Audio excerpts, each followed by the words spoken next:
for joining, and I'd like to introduce Senator Andy Kim.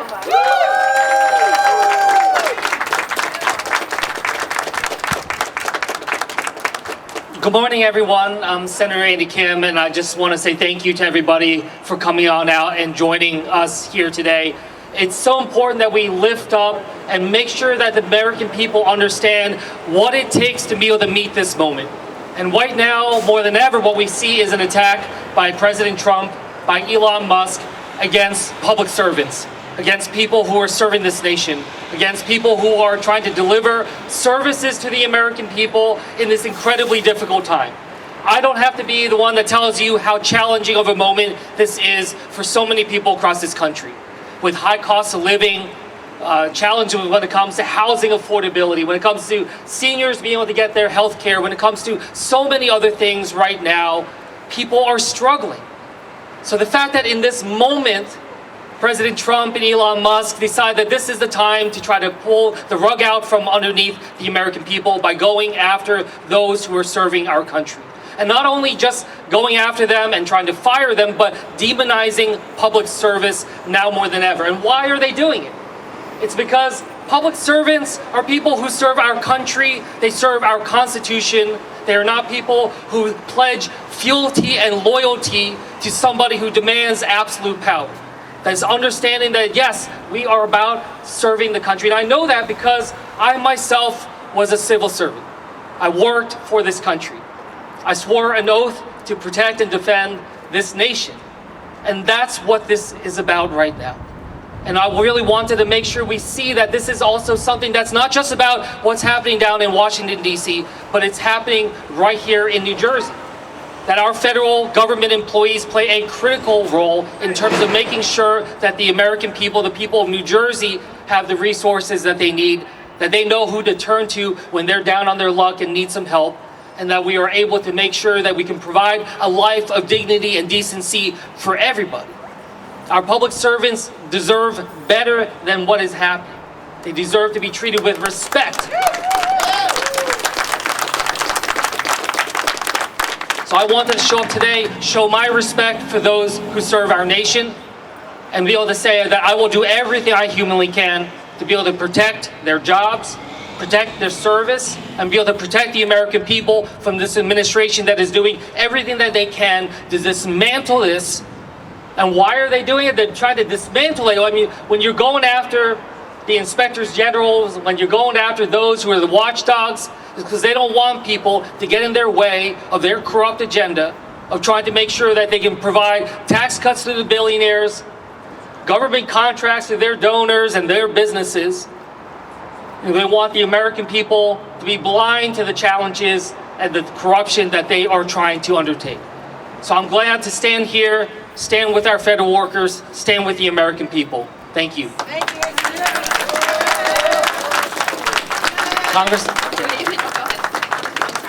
Congresswoman McGyver. Thank you, Senator. Thank you. Good. I don't know if we're still in the morning or the afternoon. But hello, everyone. I'm Congresswoman LaMonica McGyver. I'm proud to represent New Jersey's 10th Congressional District. I want to thank our senator for having me today, for inviting me today. We are here to stand with federal workers and millions of people affected by Trump's devastating policies. We've all seen the news of thousands of employees who have been unjustly terminated because of Elon Musk and Trump's political Doge takeover. These are people who keep our communities safe, who keep our people sheltered, who keep our airports operational, our air and water clean, our veterans healthy, plus more. You all know better than anyone that these attacks on HUD and all of our federal employees are wrong. They're wrong. They're dangerous and they're bad for our country. I am for government efficiency. I know all about it. I've worked in many organizations where we had to downsize, we had to reevaluate the organization, go through all of that, but we cannot come in and fire people for absolutely nothing and then call it efficiency. And Doge's efforts are directly hurting the people in our community. These layoffs come as New Jersey faces a housing affordability crisis. Once again, let me say that again. We're already facing a housing affordability crisis with a shortage of more than 200,000 low-income rental properties across this state. This is a problem.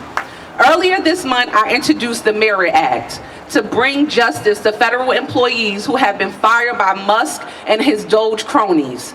My bill will put an end to these reckless firings, give these critical employees their jobs back, and more importantly, give them the back pay.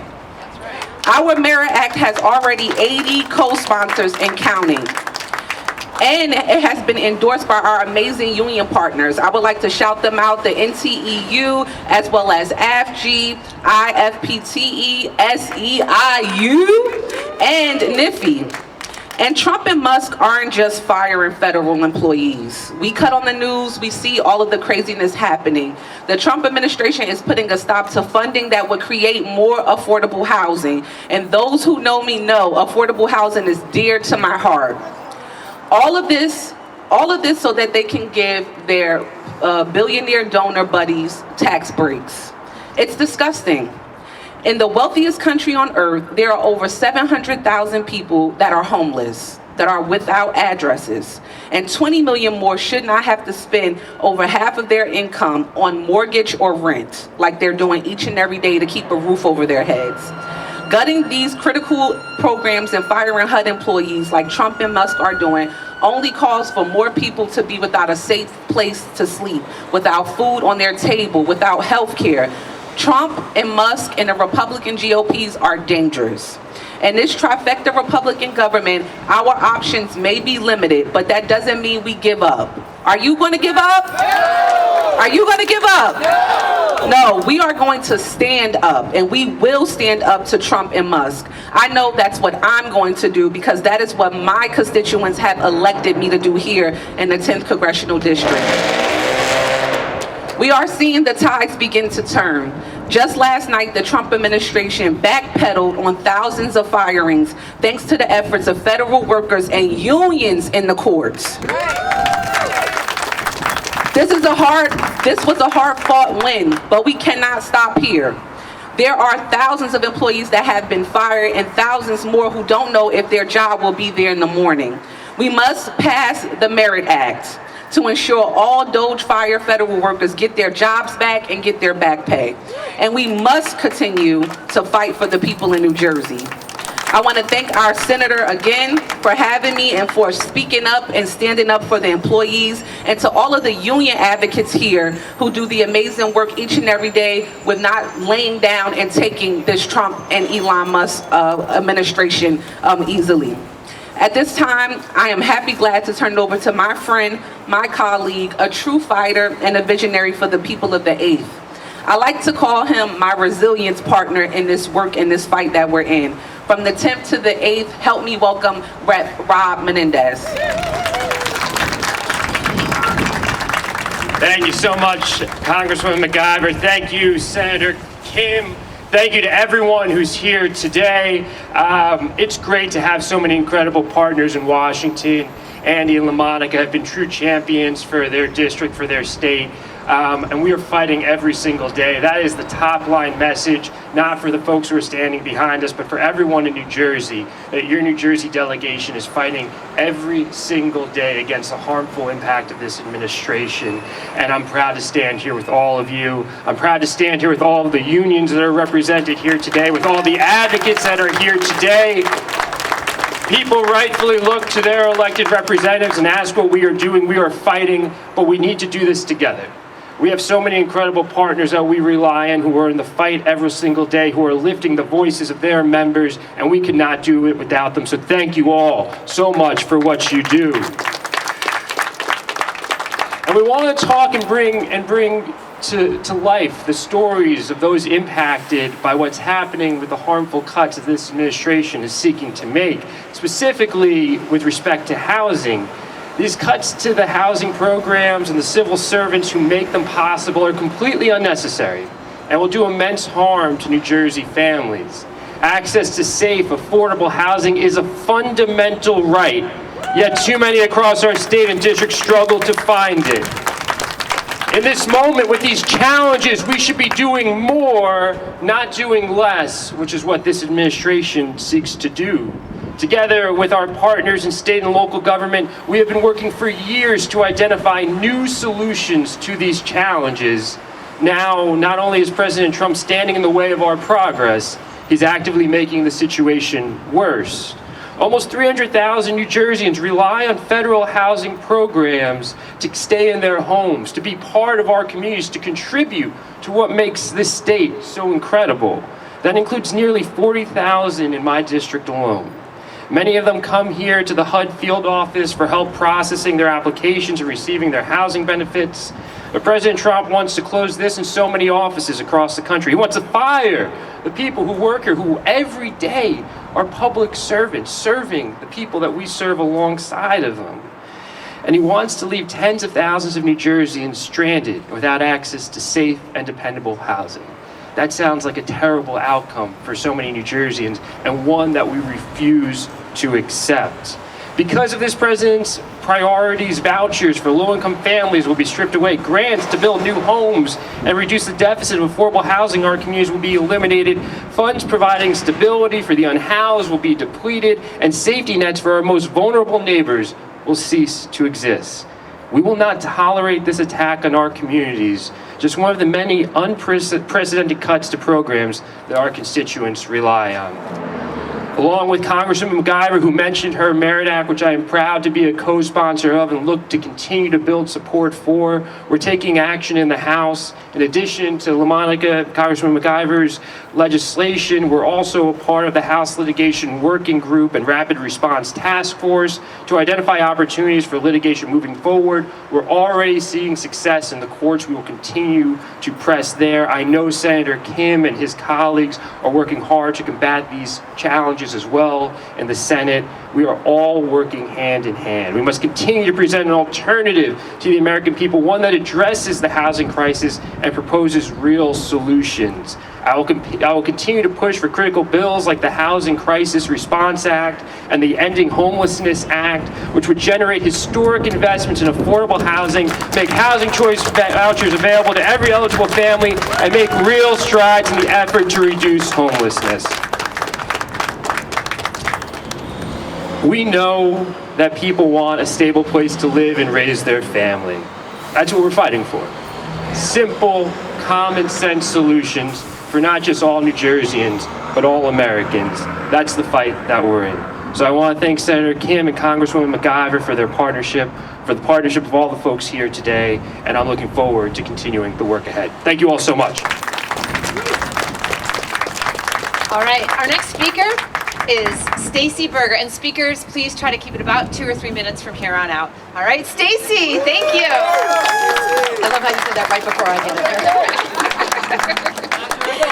Yeah, I'm kidding. I'm absolutely kidding. Thank you, Sue. Thank you, Senator Kim, Congresswoman MacIver, Congressman Menendez. I'm Stacy Berger. I'm the president and CEO at the Housing and Community Development Network of New Jersey. We are the statewide association of nonprofit housing and community development organizations. We build the homes in neighborhoods where often the market doesn't come in, private investors don't want to build. We make sure that everyone who needs one has a safe, affordable place to call home. We've got a lot of our members here. If you're a network member, raise your hand. I've got board members, and I think you're going to hear from a bunch of them. We believe that housing is a human right, and that everyone should have the opportunity to live in a safe, affordable place and have that place be able to call that place home because they are a human being. It is simple as that. We do not yet have the resources to deliver on that promise to all of our New Jersey residents or residents across the country. Only 1 out of 4 families who qualify for rental assistance in America actually get it. Many people do not understand that rental assistance in the United States is not an entitlement. They do not automatically get it simply because they qualify. I have had elected officials from around the country and even in the state not really crystal clear on this. This is a very, very, very large economic injustice problem because not everyone can afford a place to live. We owe everyone in America the opportunity to know where they are going to sleep at night. And it is right? Am I right? Right.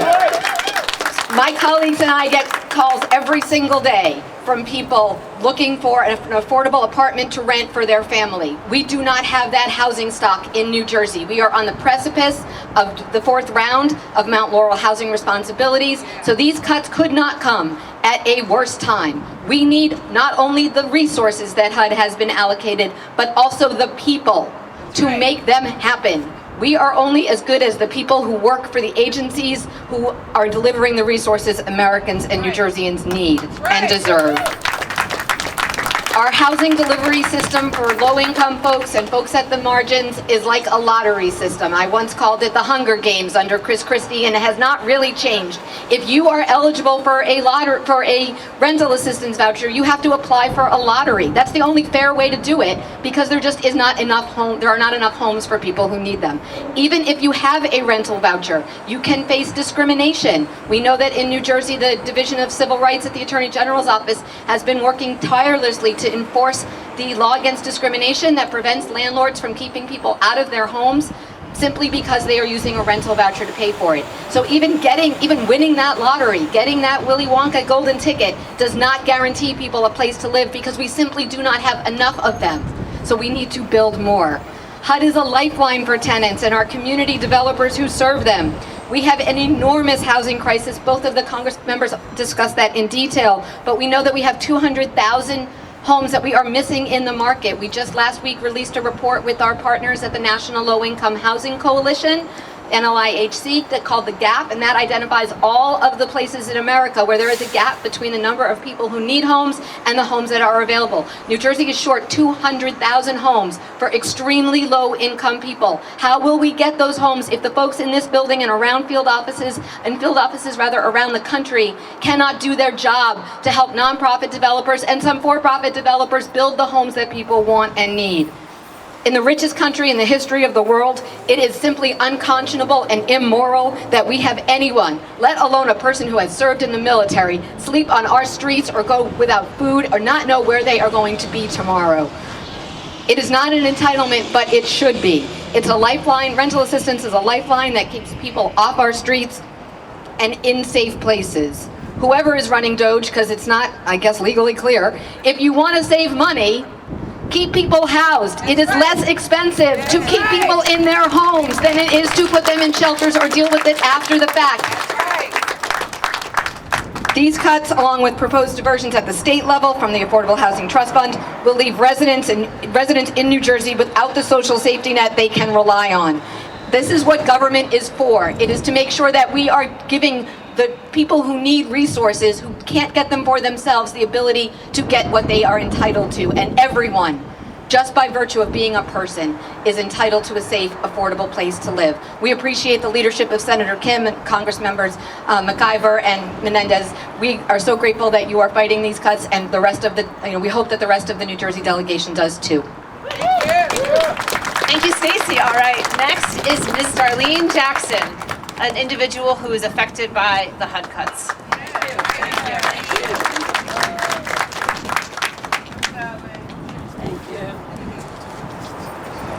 Thank you, Senator Kim and the Federal Workers Unions for the privilege and opportunity to speak to you today. As you heard, my name is Darlene Jackson, and I live in the Edward Gray Senior Apartments that are owned by the Region 9 Corporation. Oh, okay. Region 9 had... Oh, okay. Region 9 has a project-based voucher called Section 8. Without this federal subsidy, I would be living on the streets. The HUD program provides safe and affordable housing for myself and my senior community. In New Jersey, according to the U.S. Census, the Department of Health, and the Division of Senior Services, we seniors make up 17% of the population here in New Jersey. The average rent in New Jersey is $2,300. The income for the average senior is reported to be $1,780 in my lifetime. Without Region 9 and Section 8, I would not be able to afford market rent. I would be homeless, living at the Edward Gray Apartments in Irvington, New Jersey. I have a safe, affordable place to live.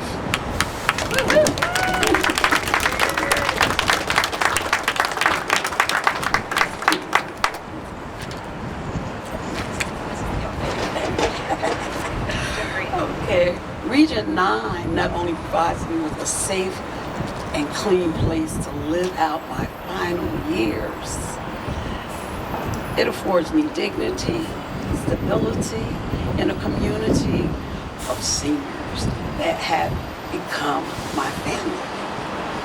Our service coordinator, Ms. Cindy Swartz, connects us with state and federal resources. She coordinates daily activities, including healthcare seminars. We have an in-house mental health therapist. Each and every holiday is celebrated with fun, food, and fellowship. The building manager and the staff keep our buildings safe and clean. Without Region 9 and the staff at Edward Gray Apartments, the quality of my life will be a sad story. As Maya Angelou once stated, the ache from home lives in all of us. The safe place where we can go as we are and not be questioned. Thank you. Excellent. Thank you, Darlene. Thanks, Darlene. Our next speaker is Larry Hirsch, the acting president of AFGE Local 913 that represents people in this building.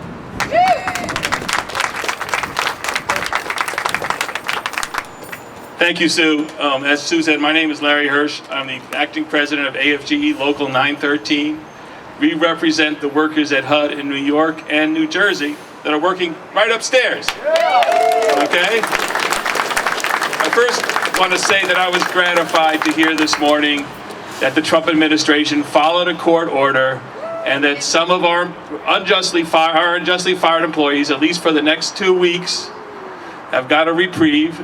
They are putting on administrative leave, so they will not be able to come to the office and help alleviate the severe staffing shortages which have happened since they've left.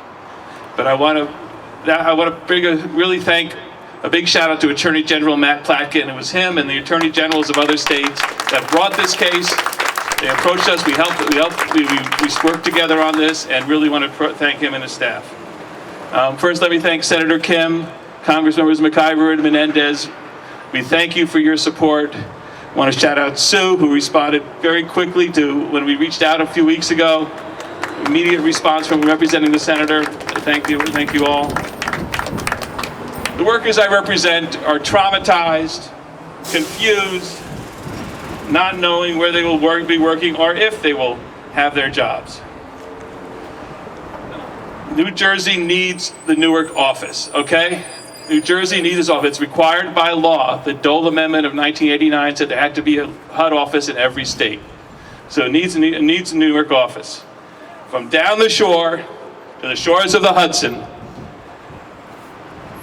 this office is the one responsible for helping this state, and if people lost their jobs and moved to another office, the state would suffer. And I'm saying this, I know the New York office, it's overcrowded as it is. There's no place for them there. I do want to share with you a little bit about what our staff does, okay? The Public Housing Office of Public and Indian Housing is responsible for assisting and monitoring 107 housing authorities. It's 107 housing authorities. And they do everything from helping get rental payments to making sure the Section 8 program that Ms. Jackson was just discussing is properly functioning and the landlords get their payments so these seniors can have a place to live. The Office of Community Planning and Development. I worked there. I worked in community planning and development for 20 years. Helps 57 local governments, units of local governments, with grants supporting housing, community development, and homeless assistance, totaling over $200 million a year. Additionally, staff help process mortgages, assist in real estate closings, answer public information requests, and that's just the tip of the iceberg. HUD employees clean up waste, fraud, and abuse through contract and voucher reviews, monitoring if necessary, and if necessary, legal action. The recapturing funds, this is important to know because we want to talk about how much we cost the American taxpayer. Most HUD employees bring back to the government multiples of their salaries. So cutting HUD employees is not cutting waste, fraud, and abuse. It is keeping programs running. It is making sure they run properly and making sure that the taxpayers get the best bang for their buck. So thank you again. This office needs to stay open. Our staff needs stability. It is affecting their work, and we just need guarantees. And thank you very much. Thank you, Larry. Our next speaker is Mohammed Abdel Rahim, a former engineer at the Office of Public and Indian Housing at HUD, who was most recently laid off.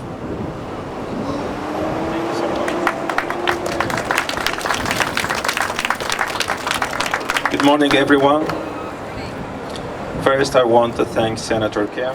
Thank you so much for attending our conference and standing with the federal employee. Your support means so much to all of us. That's why we voted for you and we will vote for you.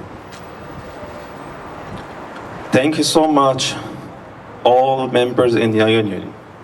You are our backbone, our army in the fight against illegal, unfair treatment and discrimination. A special thanks to Larry. Thank you so much, Larry, for all your support, incredible effort and supporting us. My name is Mohammed Abdurrahim. I graduated from Stony Brook University with a GPA 4.0 with double major in electrical and computer engineering. I left high-paying job at private sector at Amazon as a software engineer, where I was making twice what I earning at HUD because I want to serve my nation. I want to make a real difference in people's lives.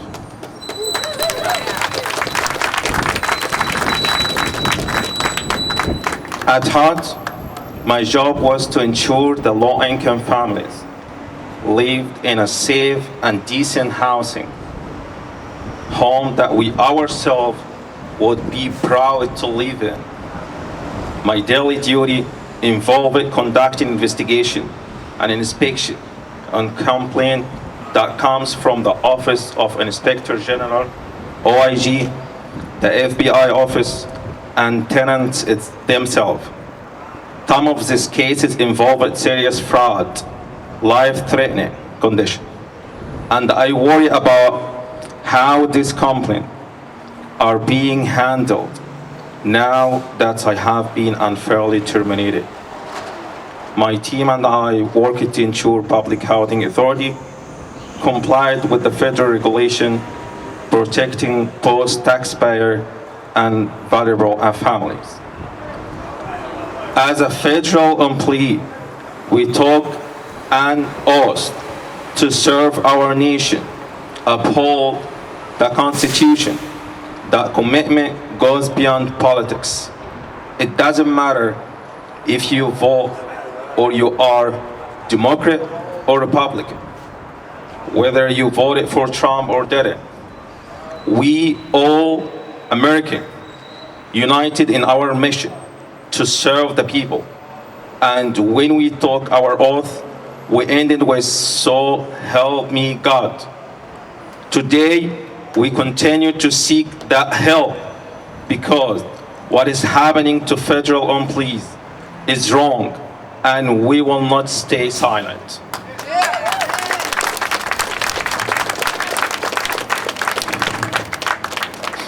I want to share one last story.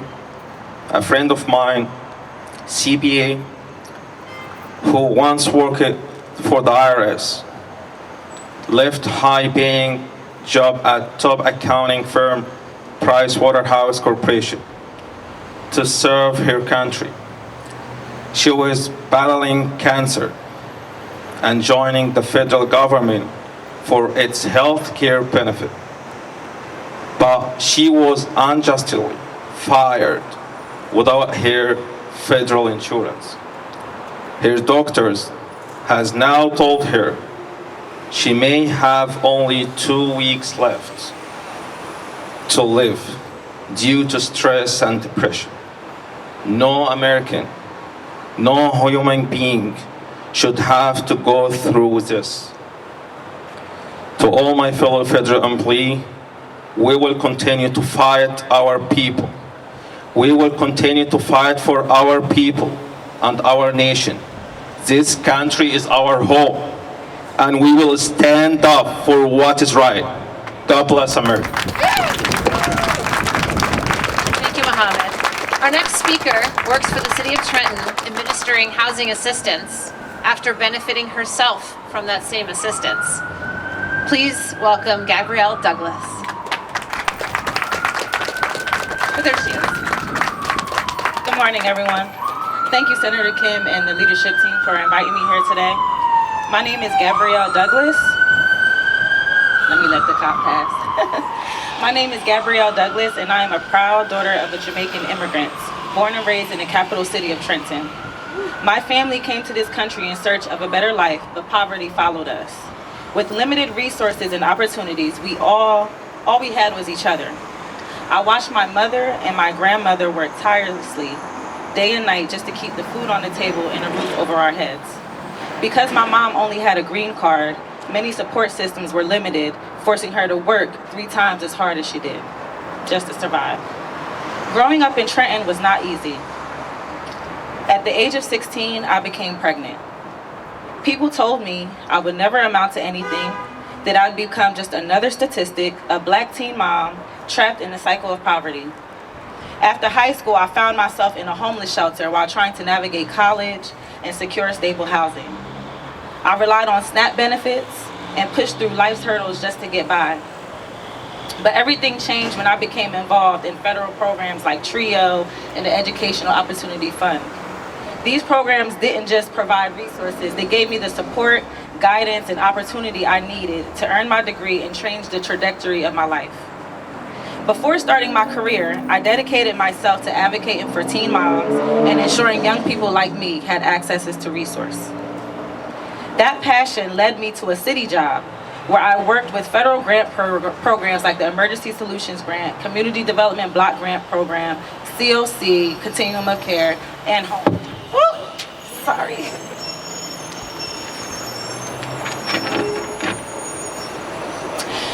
In those programs, I helped nonprofits secure funding to provide life-changing services to our community. The team that I worked with at the city led initiatives that resulted in first-time homebuyers achieving homeownership, rental and utility assistance for families in crisis, emergency home repairs, and direct support for Trenton residents in need. I no longer work at the City of Trenton. I am now a TRIO professional helping students with their educational journey. Thank you, Senator. Federal budget cuts don't just affect programs, they affect people, families, and futures. Programs like TRIO and EOF provide the academic support necessary for success, while programs like ESG, COC, Home, all of them offer the stability and economic resource people need to thrive. There are thousands of people just like me who have relied on these programs to break cycles of poverty and create better lives. Instead of cutting funding, we should be strengthening and evaluating these programs to ensure they continue to serve those who are in need. I stand here today not just as a professional, but as someone whose life was transformed by these investments. We must do what is just. These programs work, and I'm living proof. Thank you for having me. All right, we have 3 more speakers, and then you get to hear from the senator again. The next speaker is Angela DiGeronimo. Angela, come on up. President of AFGE Local 2369. Thank you so much. Senator Kim, thank you for having me here. I stand before you today representing the bargaining unit employees of the Social Security Administration through the American Federation of Government Employees. We are raising the alarm about a crisis that threatens essential services for millions of Americans. This is not about politics. This is about protecting the vital lifeline that Social Security provides to our most vulnerable citizens. The Social Security Administration is currently operating at a 50-year low in staffing levels, while simultaneously serving the highest number of beneficiaries and claimants in our history. Make no mistake, public service has already deteriorated significantly due to years of severe understaffing. Now, the agency's decision to offer early retirement and resignation incentives will push an already broken system past breaking point. Particularly concerning is the reduction of IT personnel who maintain and support our critical systems. These specialized employees possess decades of institutional knowledge about Social Security's complex technical infrastructure. As they leave without adequate knowledge transfer or replacement, we face a very real threat of our system's breakdown that could disrupt benefit payments to millions of Americans.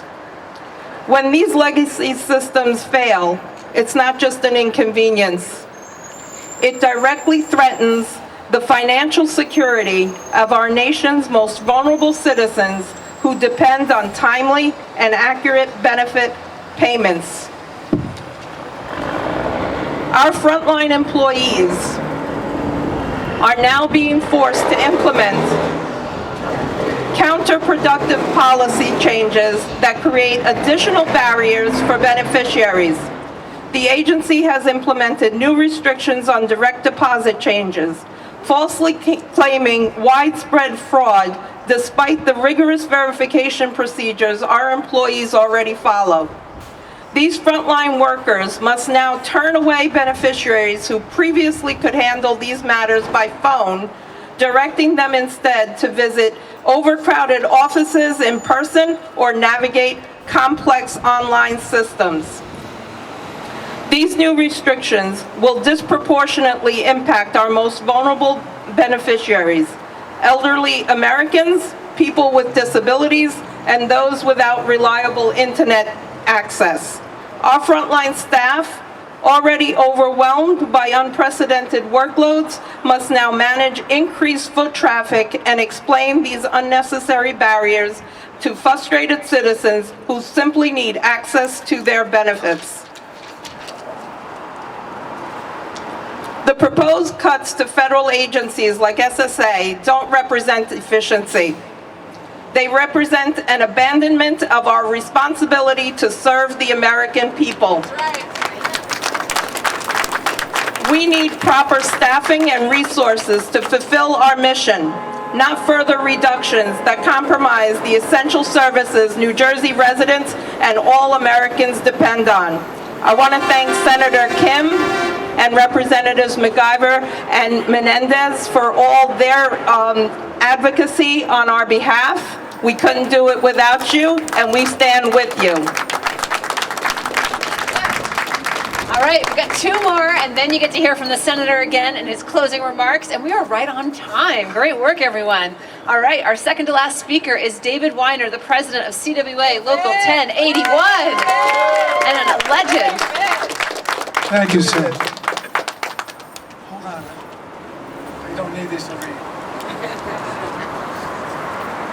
Good afternoon. I am David Weiner, and for the past 45 years, I have the privilege to serve as the president of a labor union, CWA Local 1081. All right. I've represented the non-supervisory employees of we call it the Essex County Division of Welfare, they renamed it, providing social services to the neediest residents of our county.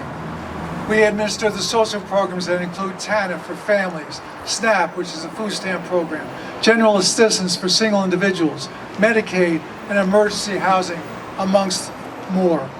A number of our union's entry-level clerks earn so little that a number of them are eligible for some benefits I just enumerated, including Section 8 housing programs that is overseen by HUD. The median home cost in Essex County, New Jersey is $403,000, which is higher than most in New Jersey, which is $388,000. The median household income in New Jersey was $48,000 in 2023. The income is 61% of the U.S. median income. To live comfortably in Essex County, a minimum annual income of $94,000 for a family and $53,000 for a single person is recommended. The maximum monthly benefit for a family of 3 on TANF, the old AFDC, is $559, which amounts to a mere $6,708 per year. That's 13% of what is the recommended comfortability level. Housing choice vouchers and similar rental assistance sharply reduce housing instability and overcrowding. Research shows and rental assistance combined with supportive services when needed is the most effective policy for reducing homelessness. Today, as was stated by a predecessor, today only 1 in 4 households in need receives rental assistance due to funding limitations and wait lists for assistance that are long, almost. I need you now, Sue. Everywhere, especially within a city such as Newark. So, policymakers should be seeking to expand this highly effective assistance to reach everyone in need. A record number of people are struggling to afford housing, and leaders from across the political spectrum have called for action, such as the esteemed ones we have here today with us.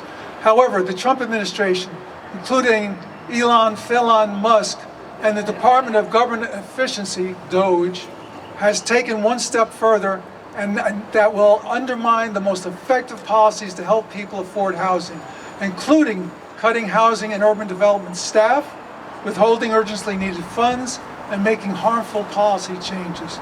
HUD officials have also called for evicting or cutting off rental assistance for people who don't meet burdensome work requirements, a step that would increase administrative costs and expose many children, people with serious health conditions, or caretaking responsibilities and others to severe hardship. Rather than squandering resources on costly tax cuts for the wealthy, policymakers should be expanding effective programs towards the goal of ending homelessness and ensuring everyone has a stable, affordable, and comfortable home. Moreover, they should make targeted reforms to address shortcomings of those programs to make them even more effective in addressing pressing housing needs. The administration's actions will have the opposite effect, making it harder for people to afford home housing and exit homelessness. Together, we can't and we won't allow this to happen. Thank you very much.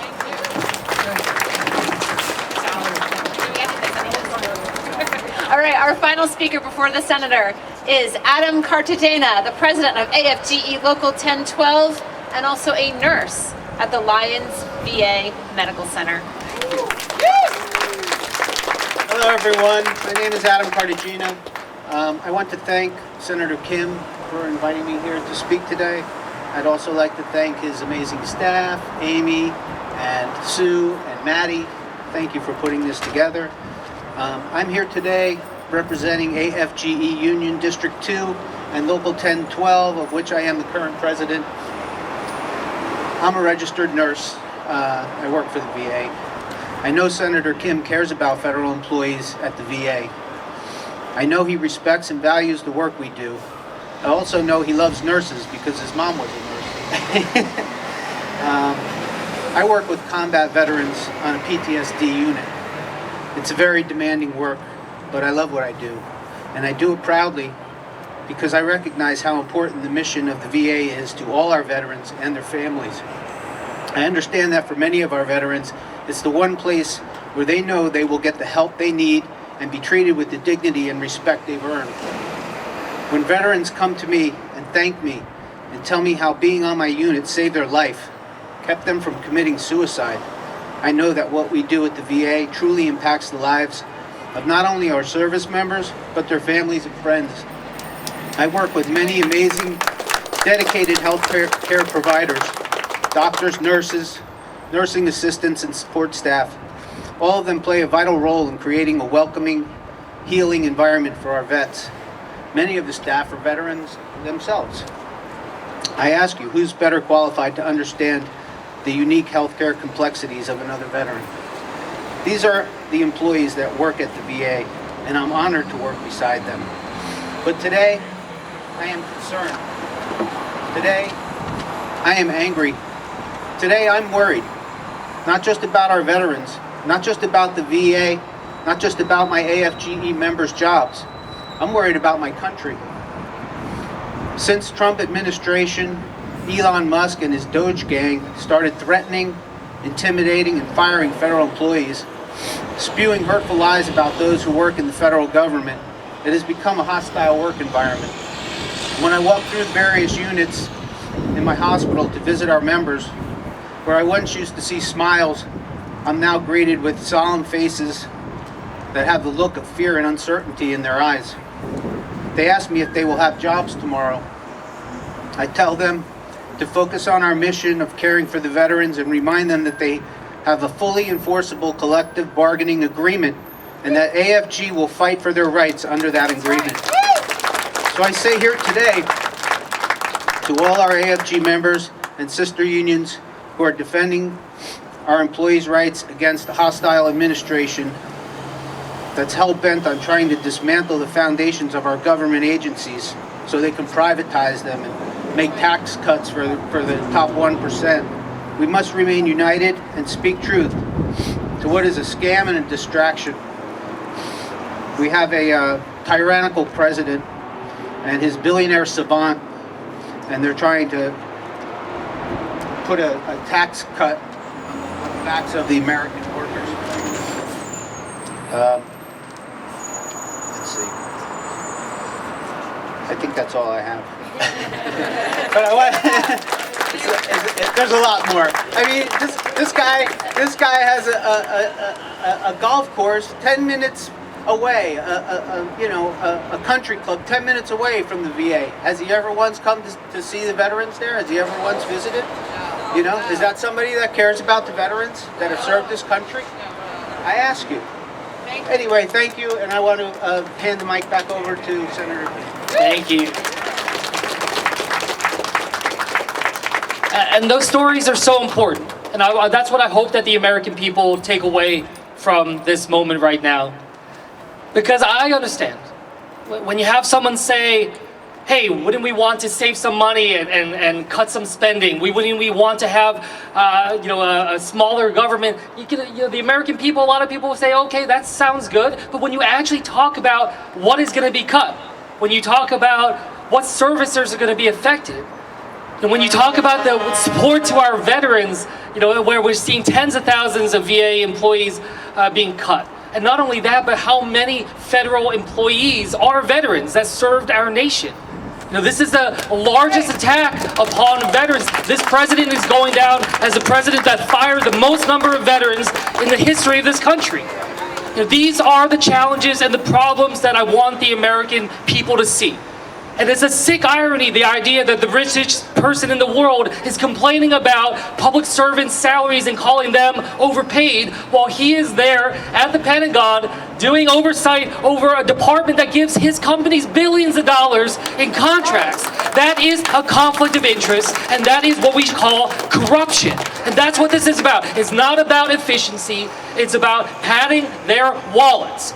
Any money that they say they save is going to go to trillions of dollars of tax cuts to people who are building rocket ships to outer space for their own personal hobbies. That is not what this country is about. That's right. I believe in the honorable work of our public servants. And I get it. We have a lot of problems as a country right now. When people ask me, well, how do we try to heal this nation going forward? I say, first of all, look, I don't have all the answers, but I know one part of the answer is we need a new era of public service in this country.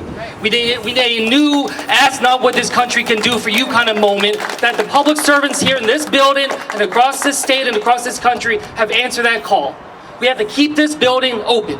We have to keep our federal government employees there doing the work of our country to be able to help deliver for the American people. That's what I will do.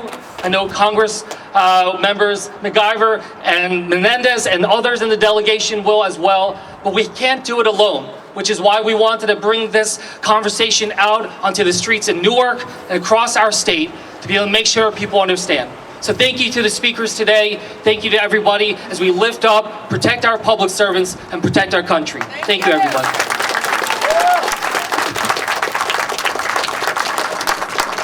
Before we disperse, Katie would like a picture with all the speakers and the senator.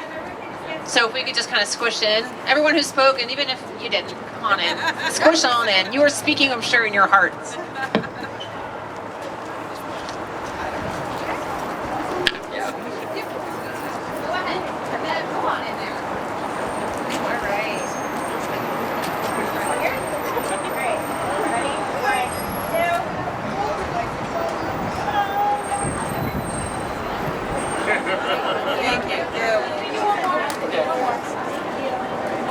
One more, sorry.